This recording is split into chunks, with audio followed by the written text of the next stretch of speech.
When it comes to crazy mega projects, Indonesia isn't a name that quickly comes to mind. But their newest project is absolutely insane. And that's because the country is set to sink $7 billion into making railways. But not just any railway, Indonesia's mission this time is to build a high-speed and obviously high-budget rail line. Join us as we explore this ridiculously expensive multi-billion-dollar rail network. But first, what's so special about a high-speed rail? A high-speed rail can travel at speeds of up to 200 kilometers per hour or higher. Now, imagine the distance that can be covered traveling at such speed. These rails are not only lightning fast, they are also very comfortable and quite safe. And that's exactly why a country like Indonesia needed a high-speed rail. The country has always been known for its crowded cities. While in Indonesia, to get to your destination, you will have to commit long hours as you travel between different cities, navigating heavy traffic and long stretches of roads. With a population of over 277 million people, Indonesia is the fourth largest country in the world. Also, about 56% of the country's population live on Java, making it a densely populated region. The country also has a considerable landmass, so long-distance travels can be both time-consuming and hectic. With all these, one can see why a project of this magnitude was embarked on. The Jakarta-Bandung project is a 142 kilometers rail link between the Indonesian capital Jakarta and the provincial capital Bandung in West Java, aimed at enhancing connectivity between Asia, Africa, and Europe, promoting trade, investment, and mutual growth. The 142 kilometers rail link has an approximate train speed that is estimated to be between 200 kilometers per hour and 350 kilometers per hour, while the total length of the track laid for the project is about 279.4 kilometers. This includes 112.8 kilometers of ballasted track and 166.6 kilometers of ballastless track. To construct the track, the project required at least 30,177 units of slab tracks. At least 80 kilometers of the total length of the railway line is elevated, with the remaining passing through 13 underground tunnels and subgrades. It is also expected to handle a daily passenger flow of 44,000 on average, with this number expected to increase with time. Travel time between the two central hubs will also be reduced to just 36 minutes, from the original 3 to 5 hours. The high-speed railway line is designed to have 8 stations, 4 of them exit stations located in Halim, Karawang, Padalarang, and Tegaluar. Each of the stations will be linked to public transit routes.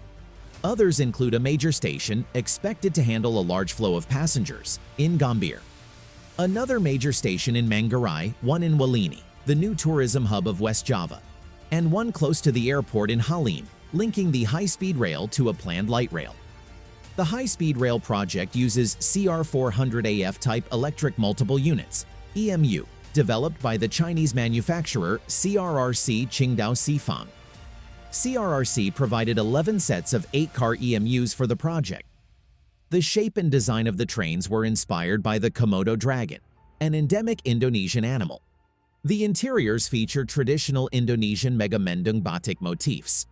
They also feature several classes such as VIP, first and second class. Dining and car facilities, charging ports, facilities for the disabled, and luggage storage space are also provided. Production of all the 11 trains was completed in April 2022, while the unveiling of the first train took place in August 2022. Indonesia also received a comprehensive inspection train. For signaling and communication, a Chinese train control system based on GSM-R wireless communication. To provide two-way communication between the train and the control center is being utilized. The system called CTSC-3 consists of 3 main components: an onboard equipment, wayside equipment, and a centralized traffic control (CTC) center located in Tegaluar. This system will be used to monitor train location, detect threat, track circuit, and monitor disaster in the event of an accident. The idea for the project was proposed in 2011 when the Indonesian Ministry of National Development Planning, together with the Japanese International Cooperation Agency, carried out a feasibility study for a possible high-speed rail project in the Jakarta-Surabaya axis. This was to be the first phase of the Jakarta to Bandung project. In 2013, the Jakarta-Surabaya medium high-speed railway was listed as a priority project by the Indonesian government. But in 2014, when President Joko Widodo assumed office, he abandoned the plan to build the railway, instead allocating the budget to the development of other projects outside Java. Surprisingly, a year later, the Indonesian government released plans to build the rail line and asked both Japanese and Chinese companies to bid for the project. The project became a source of rivalry between the two Asian powers, with both sides engaging in intense lobbying to secure the contract. Some analysts have suggested that the underlying reason for the competition was not economic but geopolitical, as both countries sought to expand their influence in Southeast Asia. After submitting its initial bid for the Jakarta-Bandung high-speed rail project, China sweetened the deal by offering to establish a joint venture with Indonesian companies to produce high-speed rail equipment for both domestic and export markets. The joint venture also focused on transferring technology and rebuilding train stations. The Chinese side pledged to meet all Indonesian government demands, including not requiring any fiscal burden or debt guarantees from Indonesia. They also offered a longer maturity period for the loan. China eventually won the bidding war, and Indonesian Minister of State-Owned Enterprises Rini Sumarno was tasked with the establishment of the joint venture company to lead the project. Subsequently, a state-owned fast-train consortium named Kereta Cepat Indonesia China (KCIC) was formed in September 2015. The project is tied to an even grander vision, as it is an important part of China's Belt and Roads Initiative (BRI), which was launched in 2013. The first phase of the Jakarta-Bandung high-speed rail project, involving land acquisition, route survey, and design, was completed in June 2021. The second phase of the Jakarta-Bandung high-speed rail project, which involved the construction of the tracks and stations, was completed in June 2022, and it was finally opened on October 2, 2023, after a trial operation with passengers was carried out on September 7, 2023. The railway is named WUSH, an Indonesian acronym that translates to time-saving and reliability. The opening of the Jakarta-Bandung high-speed rail is a major milestone in the development of high-speed rail in Indonesia and Southeast Asia as a whole. Also an illustration of Indonesia's commitment to progress. The massive rail system isn't just about cutting down travel time, but also redefining what was once a tedious trip to a quick and efficient one. At present, it is estimated that around 5 million trips are made between the cities of Jakarta and Bandung, both for business and leisure purposes each year. The WUSH line connects both cities and will reduce travel time from 3 hours to just 40 minutes. It is also expected to carry up to 70 million passengers per year. Since the project began, an estimated 140,000 jobs, including construction, engineering, operations, and maintenance, have been created. The WUSH line is expected to have a significant impact on the future of the two cities and their surrounding regions. It is expected to boost economic growth in the region as well as increase the connectivity between the two cities. This will lead to increased opportunities for businesses and residents in both cities, and it is expected to translate to a higher standard of living.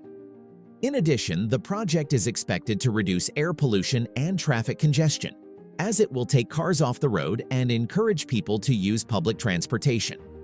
The project was financed by a loan from China Development Bank, covering 75% of the cost, and equity from both Indonesian and Chinese shareholders, accounting for the remaining 25%. The railway was initially budgeted to cost $6 billion, but an extra $1.2 billion was needed to meet rising construction costs and land compensation. While the Jakarta-Bandung high-speed rail project has turned out to be a success, it faced a number of challenges, including land acquisition and financing, even as it has also had some impact on the environment.